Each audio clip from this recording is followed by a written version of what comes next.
Un éléphant dans un magasin de porcelaine. Elle est belle cette image. Qu'est-ce qu'il a à nous apprendre? Un éléphant dans un magasin de porcelaine. Il y a des personnes comme cela autour de vous, peut-être, qui vont abîmer ce que vous avez de plus sacré si vous les laissez entrer, parce que elles ne peuvent pas, elles ne savent pas voir la valeur de ce qui vous est cher, ou même respecter ce qu'elles ne peuvent pas comprendre. On ne peut pas accuser un éléphant de casser de la porcelaine, parce que pour lui, la porcelaine, ça sert à rien. Imaginez des vases Ming du XVe siècle qui ont été peints à la main par des artisans en méditation, des pots superbes de porcelaine fine. Tout cela n'a aucune valeur pour un éléphant. Pour un éléphant, c'est même encombrant d'ailleurs. Donc on ne peut pas accuser l'éléphant, mais par contre, celui qui était devant le magasin de porcelaine, s'il a laissé rentrer l'éléphant, celui-là a été un gardien bien inconscient. Et de même,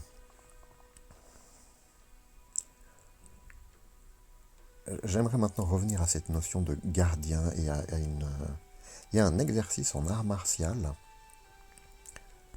On appelle ça la danse des ombres.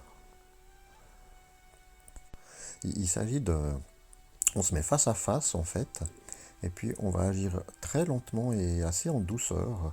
C'est juste pour comprendre les points d'équilibre, ce qui nous déséquilibre et ce qui permet de déséquilibrer l'autre. Alors on va...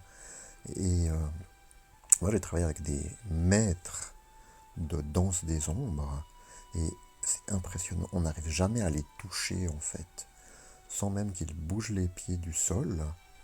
Au moment où on avance la main, ils font toujours une torsion, un mouvement et finalement si on veut nous poursuivre, c'est nous-mêmes qui allons être déséquilibrés. La danse des ombres. Et c'est une belle image parce que dans la vie, il va toujours y avoir des personnes qui ne savent pas respecter votre jardin secret. Des gens qui vont se comporter comme un éléphant dans un magasin de porcelaine et que donc on ne peut pas laisser rentrer dans notre jardin secret. Mais eux ne se rendent pas compte que c'est un jardin secret. Il y a des limites peu claires dans notre façon de nous sociabiliser qui font que les personnes respectueuses vont accepter de ne pas rentrer dans ce qui vous est intime. C'est une notion de limite, de savoir respecter les limites. Et d'autres personnes sont intrusives, des personnes de votre famille parfois. Elles vont tout le temps vouloir rentrer, tripoter, donner leur avis, juger des choses qui ne leur appartiennent pas, des choses qu'elles ne sont ni capables d'appréhender, ni capables de respecter, parce qu'elles ne les comprennent pas comme un éléphant dans un magasin de porcelaine face à un vase Ming du XVe siècle, peint à la main par un artisan en méditation devant un paysage superbe. Et donc, c'est un art que je ne maîtrise pas d'ailleurs, mais c'est un art d'apprendre à remettre ces personnes-là gentiment à leur place, gentiment ou méchamment d'ailleurs, mais eux gentiment. Mais des personnes qui ne sont pas capables de respecter votre jardin secret, il ne faut pas les laisser rentrer. Or, si ce sont des personnes de votre famille, elles auront toutes les clés pour rentrer. Elles se croiront tout permis.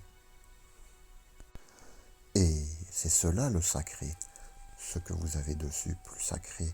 Cela peut être toute forme de chose dont la valeur est inestimable. Inestimable au sens de qui ne peut pas être estimé à part par vous-même.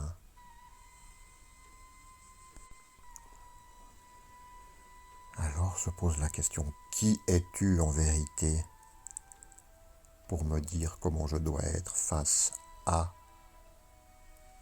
ce que j'admire, ce qui fait la valeur de ma vie? Qui es-tu en vérité pour me dire comment je dois être face à Dieu? Quel que soit ce Dieu, seul vous-même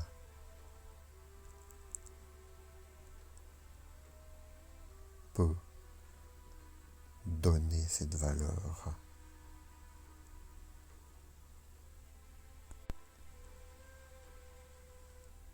Et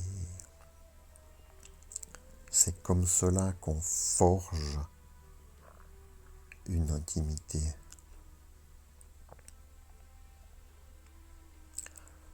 Voilà, c'était mon prêche.